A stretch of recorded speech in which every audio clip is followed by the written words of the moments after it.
Amigos, bienvenidos.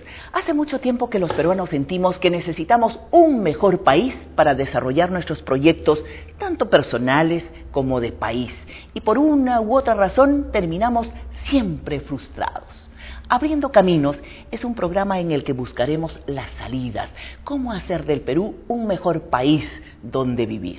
El punto de partida es el trabajo que realizaron Francisco Sagasti y Max Hernández en Agenda Perú. Y está aquí con nosotros el iniciador de la idea, Francisco Sagasti. Francisco. Muchas gracias, Zenaida. Creo que va a ser una oportunidad muy interesante de poder mostrar qué es lo que está pasando en nuestro país. Están pasando mucho más cosas de las que creemos, y en el trabajo que hicimos en Agenda Perú durante todos los 90 y un poquito más, tratamos de entender, en primer lugar, qué nos estaba pasando y cuáles son las respuestas que la ciudadanía, que las propias personas a nivel de todo el país se están dando a sus problemas. Pobreza, desigualdad, exclusión, también nuestras cualidades, supongo. Por supuesto, salen no solamente los problemas, sino la manera en que lo estamos abordando. Y una cosa interesante que encontramos es una especie de fermento renovador. Algo está pasando. Algo está pasando. A ver si nos lo dice también Rafa León, que ha recorrido el interior del país en los últimos tiempos intensamente, como nadie. Rafa, bienvenido. Gracias, Nadia. ¿Cómo está, Francisco? Pues yo no sé qué cosa está pasando, pero sí, en efecto. Algo pasa. Algo pasa que no coincide, felizmente, con la sensación dominante, por lo menos en la capital o en ciertas ciudades, que es opresiva, que nos tira siempre abajo, ¿no? Más bien, cuando uno recorre un poco el país, encuentra, primero, que hay una enorme diversidad, segundo, que no todos los seres humanos tienen que nacer, vivir y morir de la misma manera. Y después, que hay una infinidad de caminos ya abiertos y muchos otros también por abrir, ¿no? Y bueno, eso es lo que veremos pues en esta serie de programas, ¿no? Para comenzar, vamos a ver un video de Agenda Perú. Hace más de 12 años, Agenda Perú inició un esfuerzo participativo para identificar los principales problemas de nuestro país y cómo solucionarlos. Francisco Sagasti y Max Hernández organizaron consultas con expertos y con ciudadanos en todo el país para promover el diálogo y el consenso acerca de temas claves para el desarrollo del Perú. Se realizaron cientos de entrevistas, talleres, reuniones de trabajo, seminarios, encuestas de opinión y grupos focales, donde participaron miles de peruanos y peruanas de diferentes puntos de vista y que tenían diversas experiencias de trabajo en sus regiones. Tienen muchas potencialidades de desarrollo. Como resultado, se publicaron más de 20 libros y monografías y se diseñó una estrategia de desarrollo hasta el año 2020, abarcando temas económicos, sociales, ambientales, territoriales y reformas institucionales, además de política exterior e identidad cultural. Además, se capacitó en planeamiento estratégico a decenas de directivos y funcionarios del Estado. Las células de los timbres. Pero sin duda lo más importante fue la promoción del diálogo y el consenso entre los líderes del país. No podemos dejar cantidad de pueblos, pero tienen recursos. Poco a poco, los temas de gobernabilidad democrática, reformas institucionales y estrategia de desarrollo con visión de futuro han ido ganando espacio y lugar en la vida política de nuestro país.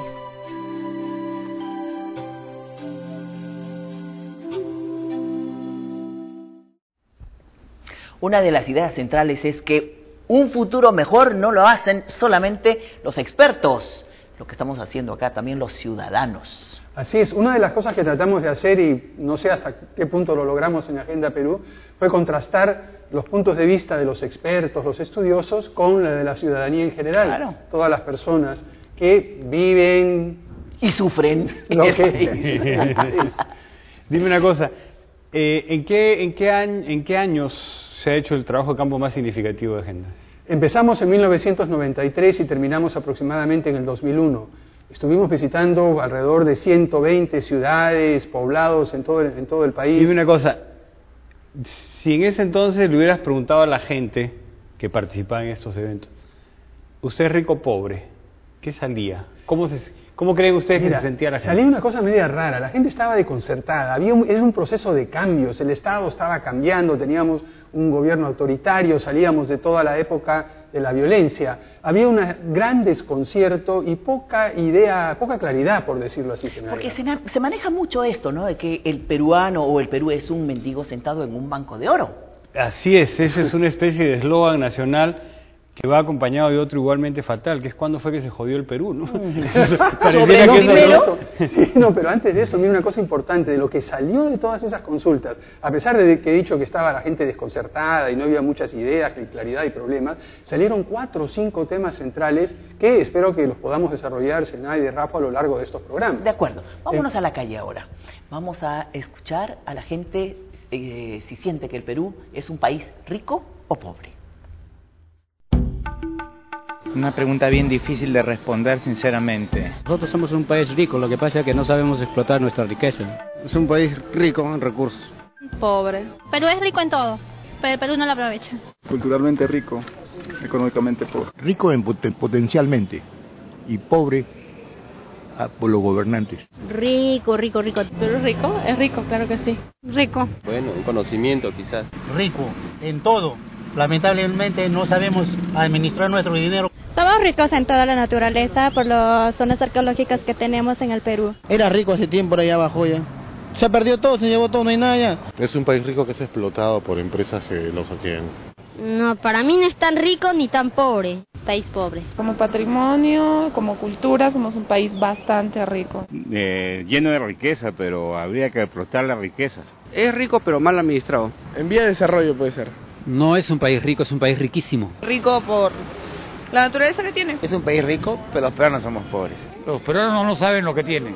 Perú es un país rico para los extranjeros, pobre para los peruanos. Es rico en minerales y rico en su naturaleza, pero es pobre en economía, ¿no? Perú es sentado en un banco de oro. El Perú es un mendigo sentado en un banco de oro, ¿lo volvieron a decir? Sí. Yo no sé de dónde ha salido esa idea.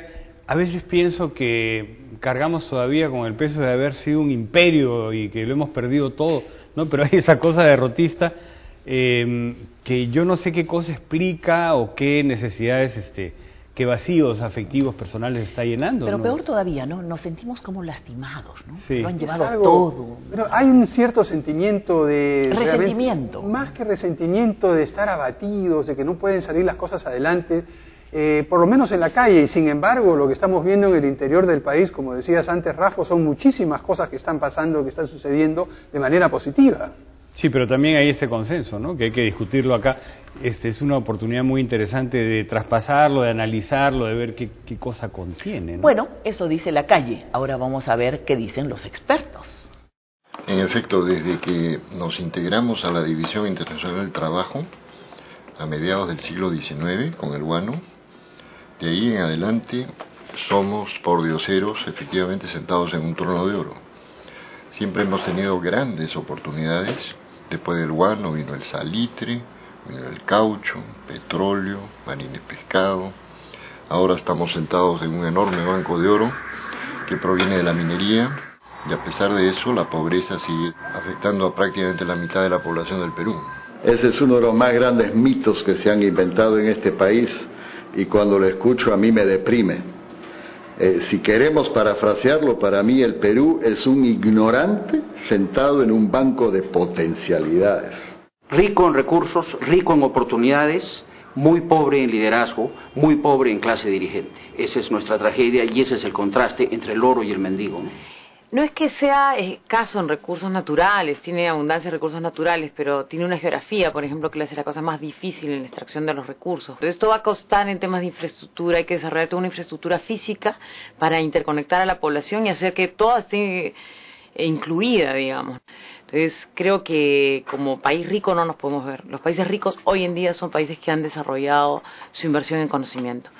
Creo que el Perú tiene riquezas naturales importantes, en parte en la minería, pero en buena parte en nuestra biodiversidad. Creo que no aprovechamos esas riquezas, Pero creo que no somos mentiros, porque creo que el pueblo peruano es un pueblo muy trabajador y esforzado. Y yo diría que el Perú es un país pobre en su situación actual, pero es rico en su potencialidad. Pero que es pobre lamentablemente porque la forma como está organizado socialmente y estatalmente no le ha permitido aprovechar esa riqueza potencial y de su propio pueblo, ¿no? Yo sí creo que el Perú es un país rico en muchas cosas, en biodiversidad, en tradiciones, en cultura.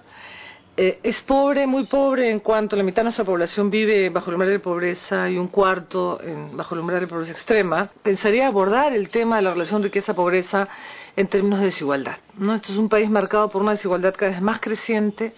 Vivimos en el continente más desigual del planeta. El Perú describe una economía pobre. Dista mucho de estar sentado en un banco de oro. Existe muchísimo por hacer. Si la metáfora tuvo algún sentido alguna vez, la hizo en épocas en las cuales los recursos naturales eran los principales predictores de riqueza. Hoy día, los índices económicos, los índices de desarrollo humano, describen los desgarradores niveles de pobreza que hoy día nos caracterizan. Lo dicho, tenemos enormes potencialidades, pero estamos lejos todavía de ser un país rico. Los países ricos, hemos escuchado decir muy claramente, son los que han invertido en conocimiento. No necesariamente y no ahora aquellos que tienen recursos naturales, ¿no? Claro. Sino aquellos que saben identificarlos y manejarlos. Claro.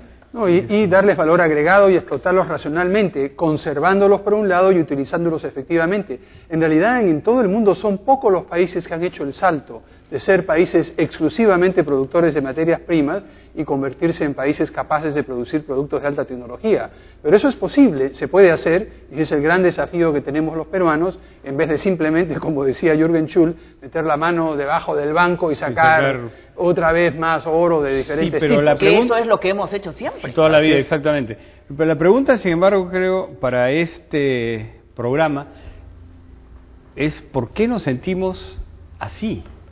¿No? Trataremos de resolver a lo largo del programa esta inquietud. Bueno, sí, yo creo que vamos a empezar a encontrar algunas respuestas en todas partes del país y la idea es compartirlas para que nos demos cuenta cómo mejorar. Antes nos vamos a la pausa.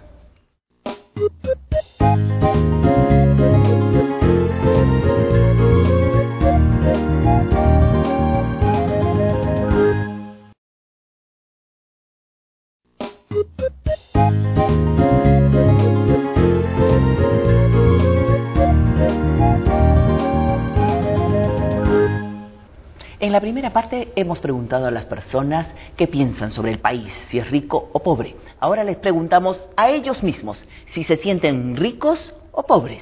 Vamos a verlo.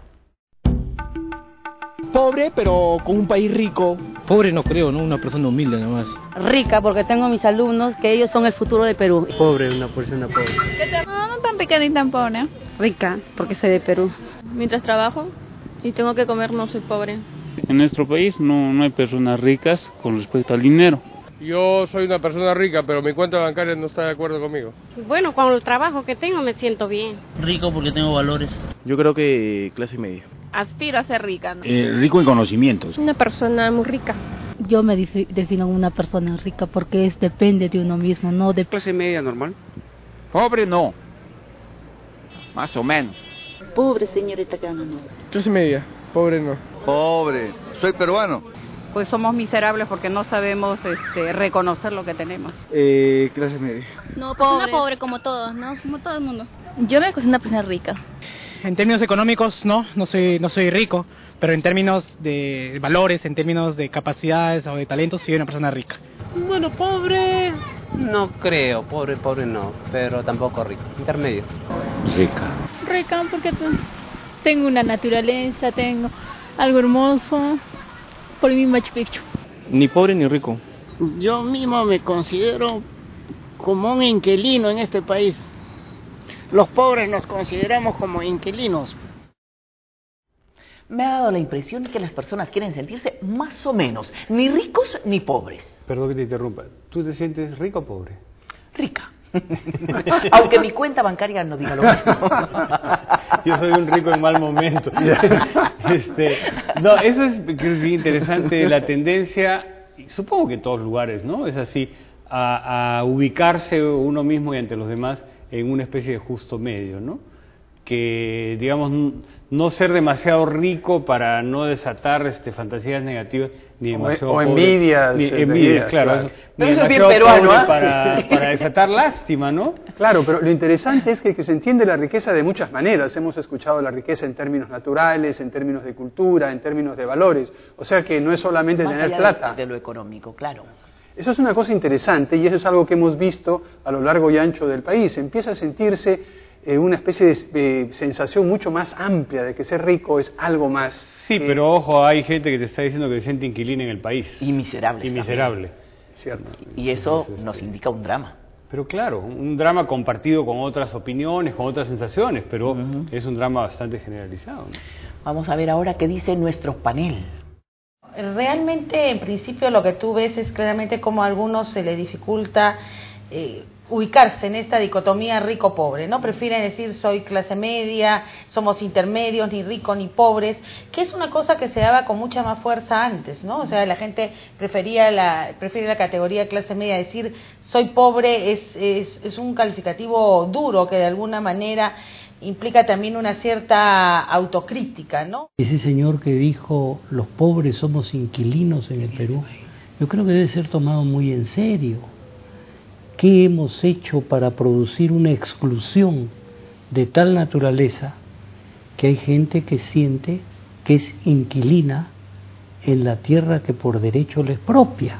Es cierto que acá la palabra pobre tiene connotaciones denigrantes, pero que esa maestra se haya sentido rica por tener en sus manos el porvenir de los niños es una confianza en el futuro impresionante.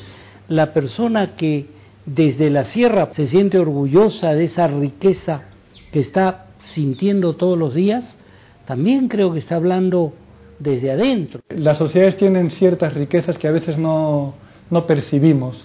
La peruana, por ejemplo, por su pasado, por su cultura, por su historia, tiene una riqueza culinaria increíble, ¿no?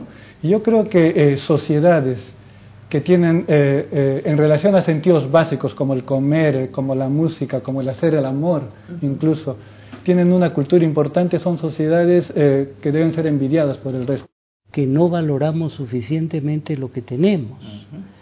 Es un hecho decir que hemos incorporado una serie de rasgos negativos en nuestra representación de nosotros mismos. Es absolutamente cierto decir que nos cuesta el optimismo. Es absolutamente cierto decir que estamos comenzando recién a mirar el futuro. Clarísimos los comentarios de Giovanna Peñaflor, Max Hernández y el historiador cusqueño Luis Nieto. Max Hernández dice, hasta nos cuesta el optimismo. Me he sorprendido. Sí, cierto. Ahora, yo no sé, de repente la pregunta es la problemática, ¿no? Y habría que ver, habría que ver las cosas de otra manera, porque creo yo que se siente uno rico o pobre en relación a un referente determinado. Y ese referente es una visión, es una manera más o menos común y consensual de ver las cosas. Mi pregunta es si en este momento los peruanos estamos caminando en función de una visión, si es que tenemos un antecedente histórico de alguna visión formulada explícitamente. De acuerdo, yo creo que eso es muy importante y esta visión es la que tiene que poder definirnos lo que es el desarrollo, tal como se está planteando en la actualidad, que se plantea en la capacidad de imaginar un futuro mejor, tener una visión, de diseñar un proyecto de vida, de escogerlo y de realizarlo libremente. Hagamos una revisión por la historia. Cristóbal Aljovín es un historiador que ha trabajado mucho el tema de visión. Vamos a verlo.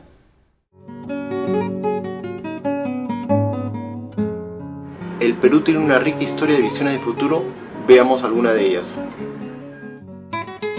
Las visiones de futuro empiezan a fines del siglo XVIII con dos personajes muy interesantes. José Baquíjano y Carrillo pensaba que debe haber una mayor representación política de las personas que viven en el Perú, principalmente de los criollos, y mayor libertad para que las leyes se apoyen en un consenso social. El otro personaje es Alonso Carrió de la Bandera, quien era muy crítico de la división entre una república española y una república de indios en el Perú y abogaba por una nación más integrada. Al iniciarse la república, Manuel Lorenzo de Vidaurre escribe su Plan del Perú y se lo dedica a Simón Bolívar. El Perú nace con una visión a futuro, con un plan de acción. El fuerte militarismo y la anarquía política de las primeras décadas de la época republicana limita la labor de los intelectuales que solo empiezan a vincularse con la política hacia fines de los 1860. Manuel Pardo propone un reordenamiento para llegar a una república práctica, donde las leyes de mercado funcionaran, pero también el Estado tuviera un rol importante. La guerra con Chile obligó a repensar la sociedad para tomar en cuenta el problema de los indígenas. El personaje más importante de esta época fue Manuel González Prada, un hombre que ofrece diagnósticos feroces de la situación social del Perú y que aboga porque el pensamiento científico se imponga en el futuro. Al iniciarse el siglo XX, Francisco García Calderón plantea una visión optimista del Perú, argumentando que la república aristocrática estaba creando las bases para el desarrollo económico. Sin embargo, quienes proponen dos influyentes visiones de futuros en la primera mitad del siglo XX son José Carlos Mariátegui y Víctor Raúl Haya de la Torre. Sus planteamientos dieron razón de ser a distintas visiones del Perú y a grupos políticos importantes. Pero es Jorge Basadre quien en su libro Perú, Problema y Posibilidad resume los principales problemas y desafíos de nuestro país en la segunda mitad del siglo XX.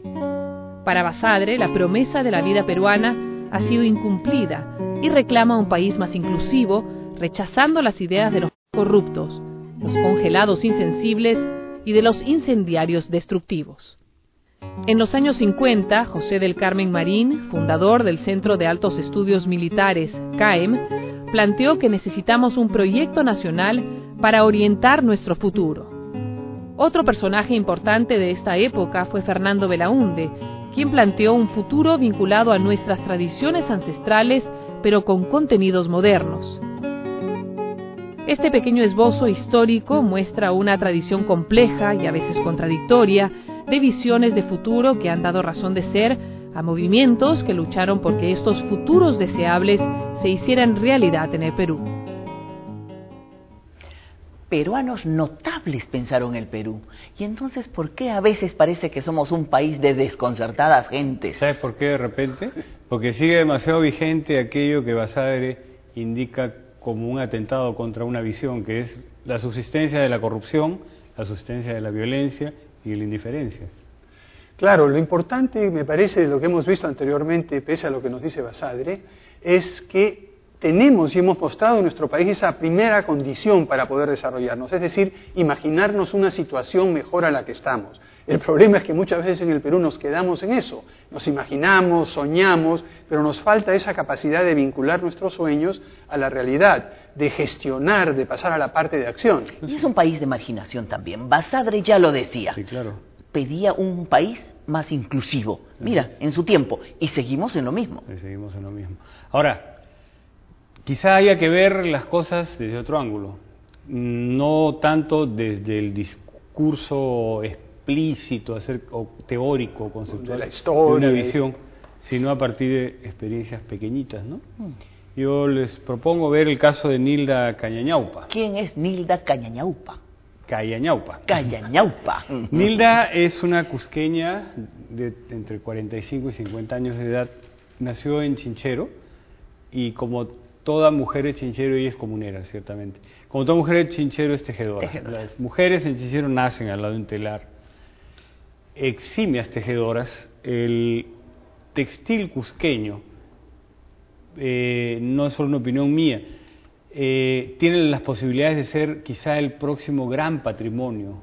Y era más valioso que el oro. Era más valioso que el oro, según las incas, crónicas, ¿no? para los incas, así es. Los españoles, cuando conquistan Cusco, no entienden cómo es que los incas protegen más telas que metales. Lo cierto es que Nilda crece cuando empieza el turismo masivo a poblar Cusco, y este turismo masivo empieza a impactar de manera negativa el tejido cusqueño, porque las mujeres de Chinchero se veían obligadas a bajar calidad, para hacer un producto más barato. Entonces se pone ella una visión, que es asegurar una generación de tejedores del textil de mayor calidad. Y en este momento Nilda, pues, en 7 comunidades tiene asegurada esta generación con más de 300 tejedoras. Mejor que lo diga ella misma, ¿no? Vamos a verla.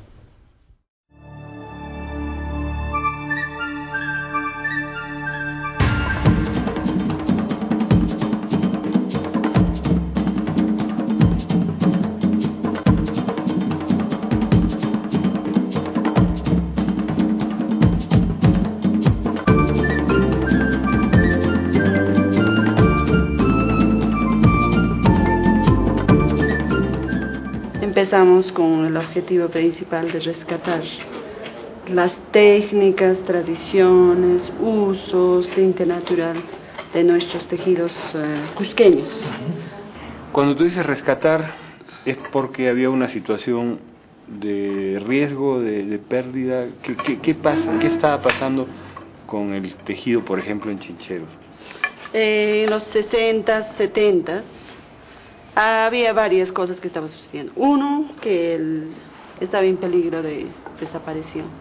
Solo había ancianas, señores de edad que estaban tejiendo, pero gente de mi edad o otras personas que estaban poniendo mayor interés no había, ¿no? Entonces, de antemano iba a desaparecer. También, ¿por qué no hacer esa misma calidad o quizás mejor calidad? ¿O es esta generación que no tiene ya esa capacidad?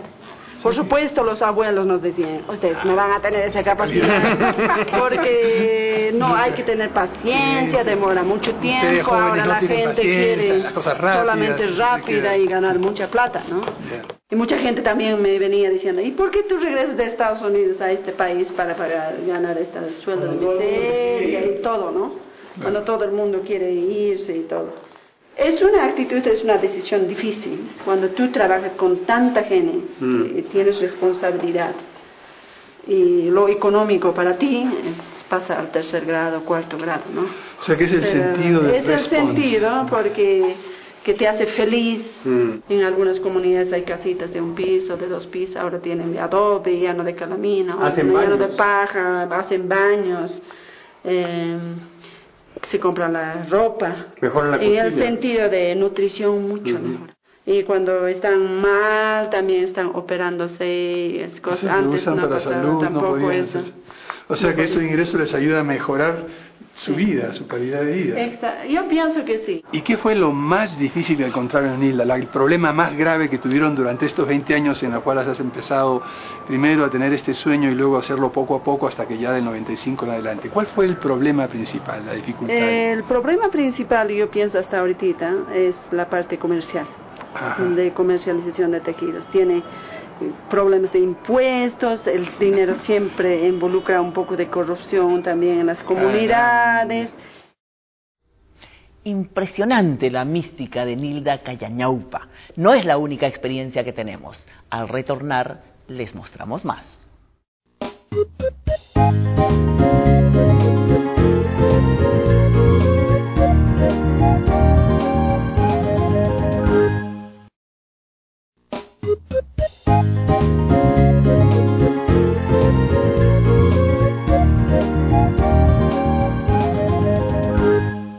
Seguimos en Cusco, pero ahora en otra parte, en Racchi, para mostrarles una experiencia de verdad distinta. ¿No es cierto, Rafa? Efectivamente, distinta a pesar de estar en la misma región, ¿no? Lo que hemos visto es en Chinchero, una comunidad de altura, lo de Nilda, solo conectada con el Cusco, con la ciudad de Cusco.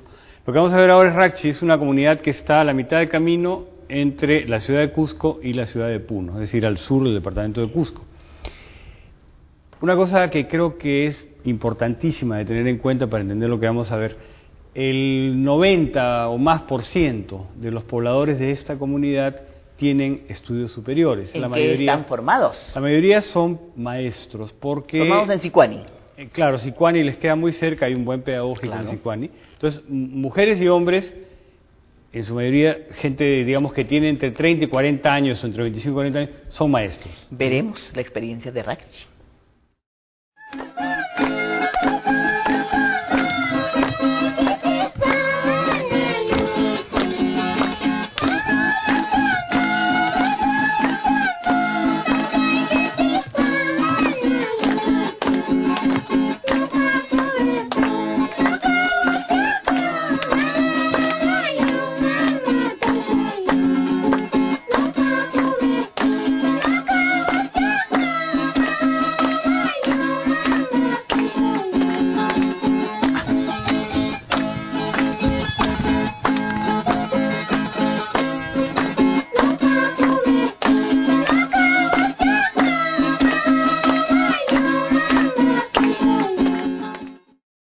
La comunidad de Racchi ha vivido siempre anexa al gran templo levantado por Pachacútec a Huiracocha, y es el que estamos viendo allá atrás. ¿Y por qué hemos venido hasta acá?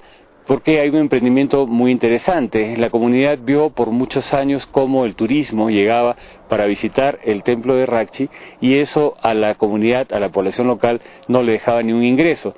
Hasta que un día reflexionando de manera colectiva, se llegó a la conclusión de que había que iniciar un emprendimiento de desarrollo que pusiera en valor una serie de elementos comunales para atraer al turismo. El turismo vivencial ha surgido de un grupo de personas. No necesariamente turismo vivencial, sino que otro era el fin. Era más que todo lo que es la artesanía, mejoramiento de las artesanías. Pero una vez presentado el proyecto al corredor Puno Cusco, el corredor nos informaba de que ya había un grupo que estaba trabajando ya con artesanías en la comunidad de acá de Rachi. Por ahí ya no podía haber dos organizaciones con el mismo objetivo. Por ahí es lo que nos ha dado una sugerencia, una idea de turismo vivencial y nos ha llevado a una pasantía a Puno. Ahí hemos ganado experiencias, ideas y cuando hemos regresado nosotros acá, nos hemos fortalecidos, hemos agarrado nuestro plan de negocios presentando al corredor Puno Cusco. Vamos a formar una red, comenzando del circuito de Valle Sagrado y va a ser integrado Cachjata, Patabambas, Pitumarca, Rachi, Llachón y Urus. Entonces vamos a hacer ahora las 6 asociaciones, vamos a formar una red. Entonces en esa red nosotros vamos a tener una oficina de informaciones en Cusco. Entonces ahí ya va a ser cuando los pasajeros lleguen, entonces van a encontrarla ya con detalle ya. Acá la comunidad, a comparación de las comunidades así vecinas, casi el 95% de los jóvenes son profesionales. Estudian en diferentes. ¿Por qué es eso? ¿Y por cómo esto es a fin de que la comunidad así en general es artesano. Entonces por la producción de artesanías ellos tenemos factor económico siquiera para educar a nuestros hijos, ¿no?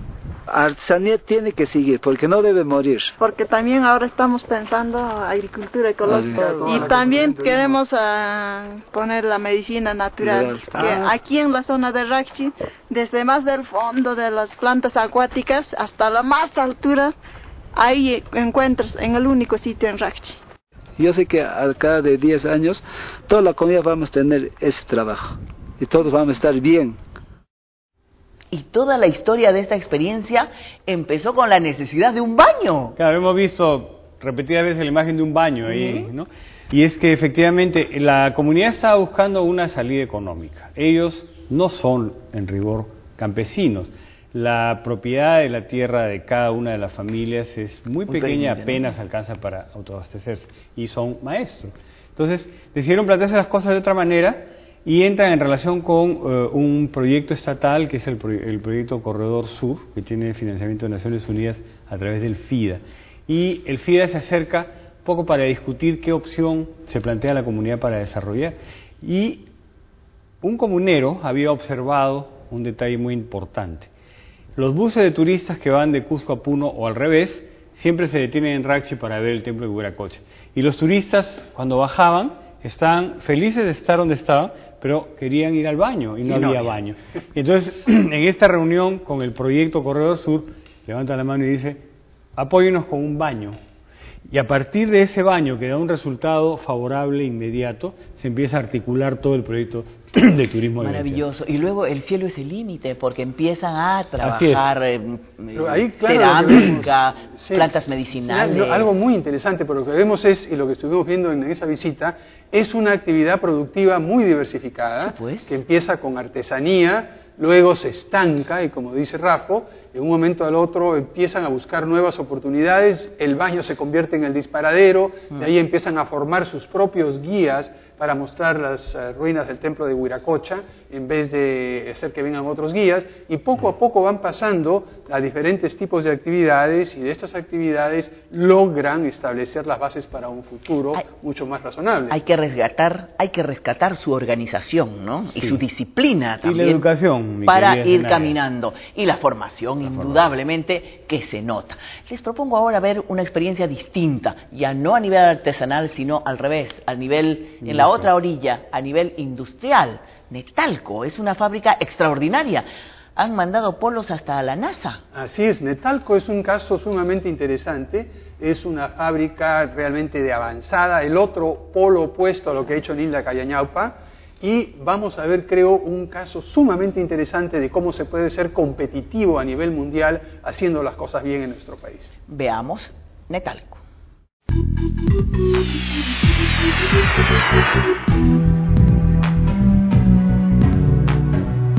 Nosotros comenzamos con ese concepto un poco abstracto que se llama competitividad y después fuimos desgranando este concepto para llegar a algo tangible. Y lo primero tangible es productividad. Productividad se identifica, mucha gente le identifica con reducción de mano de obra, por mejores métodos, mejores sistemas, pero productividad es mucho más que eso. No ganas mucho pagando los sueldos más bajos porque lo que tú necesitas es personal motivado y personal bien calificado. Y si tú tienes personal bien calificado y no pagas bien, se te va. Tan simple como eso. Entonces lo que necesitas es tener buenos métodos, tener buenos sistemas, ¿no es cierto? Ahorrar en mano de obra definitivamente, pero necesitas dar valor agregado. También necesitas eficiencia, o sea, reducir mermas como el que más en el mundo. Si tú defines eso en tu formulación estratégica, todo lo demás cae por su propio peso. Tienes que dirigirte a un segmento de mercado que aprecie el valor agregado. Tienes que utilizar materias primas que sean de calidad. Tienes que diseñar tu fábrica de modo tal que puedas tú contribuir al valor agregado con calidad apropiada. Tienes que tener sistemas que te permitan cumplir con las fechas a tiempo.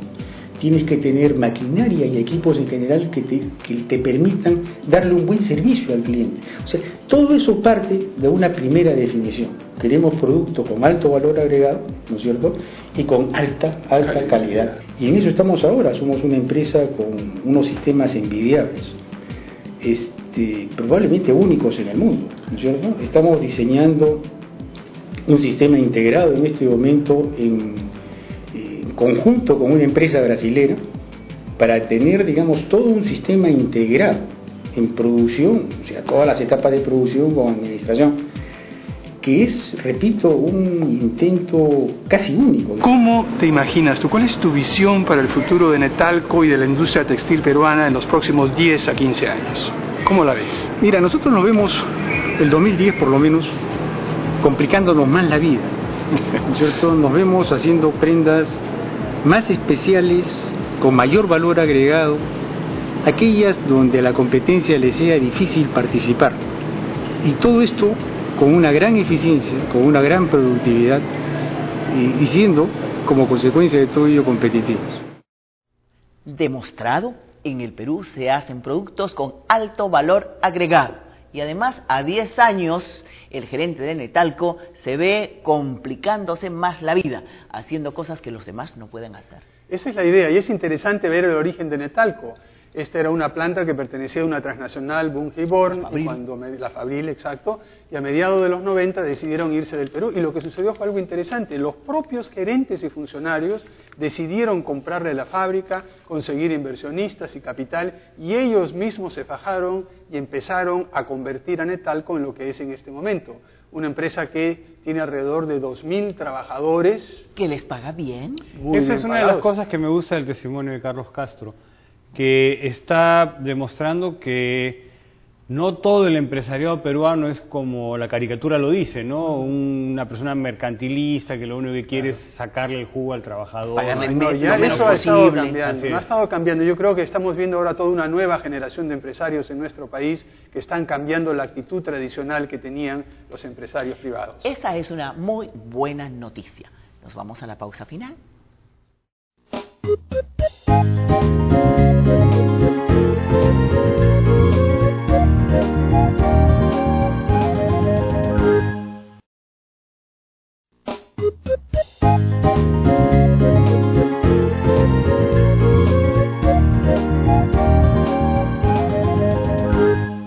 La conclusión de este primer programa es que hay diversas maneras de ver el futuro y también caminos para realizar los sueños.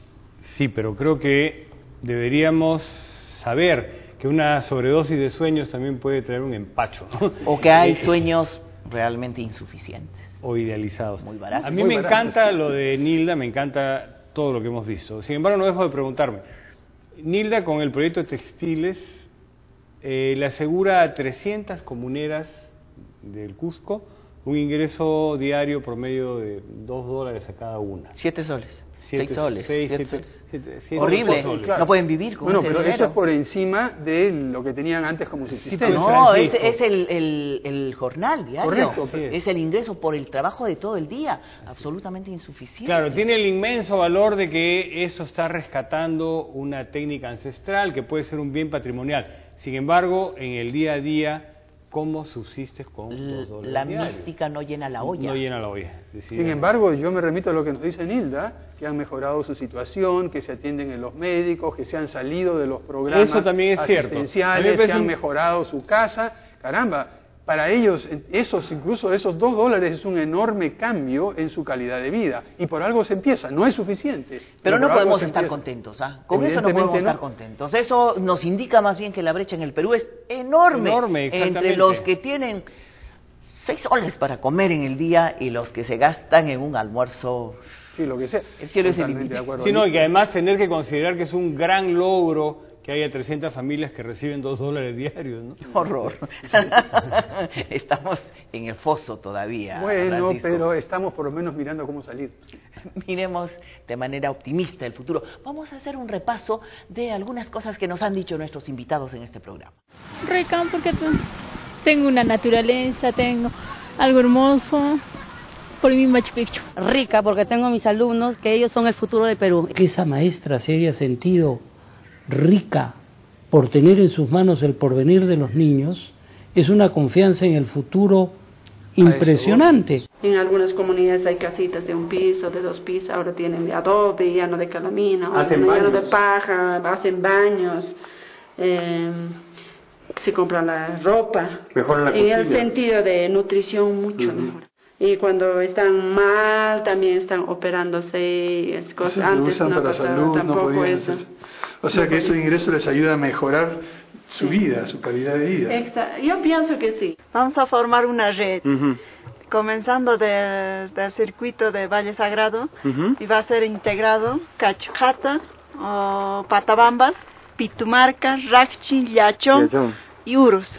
Entonces, en esa red nosotros vamos a tener una oficina de informaciones en Cusco. Mira, nosotros nos vemos el 2010 por lo menos, buscándonos más la vida, ¿cierto? Nos vemos haciendo prendas más especiales, con mayor valor agregado, aquellas donde a la competencia le sea difícil participar. Retomamos el optimismo. Se pueden lograr los sueños, pero tiene que hacerse con mucha mística, con mucha coherencia y transparencia. Disciplina también, ¿no es cierto? También, para empezar, yo creo que hay que saber lo mal que estamos. Si no sabemos realmente cómo estamos y no logramos imaginarnos una situación mejor, un Perú mejor, va a ser muy difícil salir de donde estamos.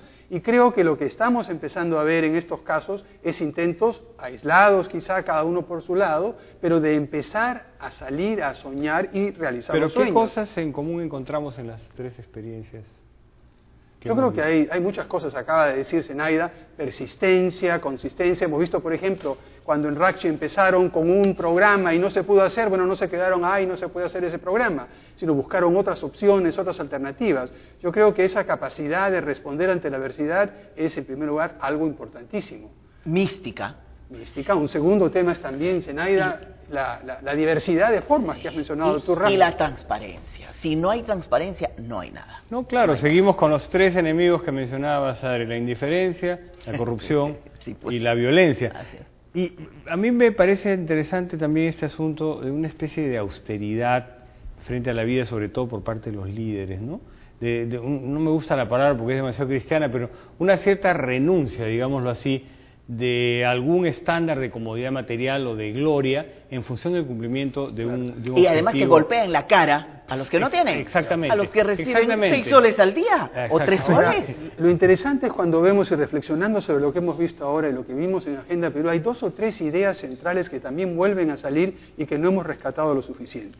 En primer lugar, el tema de colaborar. Vimos, como nos decían los comuneros de Racchi, que van a trabajar en red, colaborando con otros. Hay que articularse para que las cosas salgan bien. En segundo lugar, la vinculación con el resto del mundo. En todos los casos está el mundo exterior, la globalización, por decirlo así, con el mundo local. En Rachi los turistas, en el caso de Nila Cayañaupa, el apoyo que recibió de afuera y los textiles que exporta, en el caso de Netalco mucho más claro, la capacidad local de producir y exportar a todo el mundo. En un mundo globalizado como este no puede no pensarse en eso, ¿no? Definitivamente. Es una obligación. Imagínense ustedes qué sucedería si es que todos estos casos, todos estos ejemplos un poco aislados que están funcionando a nivel de todo el país, tuviera una articulación desde arriba, todo lo que podríamos hacer. Sí, no quiero aparecer estatista ni velasquista ni esas cosas, pero creo que para que eso ocurra, la única condición es un Estado eficiente y con capacidad de articulación, ¿no? Y capacidad, de apoyarnos en los diferentes momentos y etapas de nuestra vida, ¿no? Aunque hay que decir tampoco que no hay recetas cerradas. Las cosas hay que hacerlas bien, ¿no es cierto? Este programa es abierto. Les dejamos la misión de pensar en cuáles son los pasos, los caminos hacia un futuro mejor. Y en eso también le hemos preguntado a la gente de la calle, diciéndoles muchas gracias por su atención. Hemos terminado. Vamos a ver el video. Cambiar la mentalidad de los peruanos. Más trabajo en el Perú para todo el mundo, ¿no? En primer lugar hay que concientizar a la gente. Trabajo. Seguir los valores nada más. Educación. Aquí en el Estado tendría que haber una modernización total, ¿no? Más trabajo tiene que haber, ¿verdad? Cambiar la mentalidad de los peruanos y ser gente más solidaria. Cambiar a los presidentes, cambiar al Congreso, todo.